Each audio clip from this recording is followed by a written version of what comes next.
আপনাদের কই কিভাবে একটু করা হয়েছে, এর চেয়ে বাড়তে দেওয়া হয় না। কিন্তু আপনারা তো মানুষ, আপনারা তো চা গাছ না, মানুষকে বাড়তে দিতে হবে।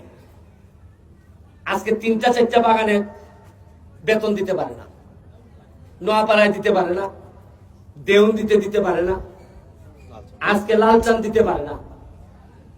আমার এইসবের ঘুম হয় না যে আমার 70,000 ভোটার খালি যদি এরারে বেতন দিতে না পারে তা আমি কি করব? এরা তো আমারে ধরবে যে তোমারে ভোট দিছিলাম, ধরেন দেন নাই আপনারা, তাও তো আমি আপনাদের এমপি, তোমারে ভোট দিছিলাম, তুমি আমার এমপি, তুমি শপথ নিছো তুমি আমারে খাওয়াই রাখবা।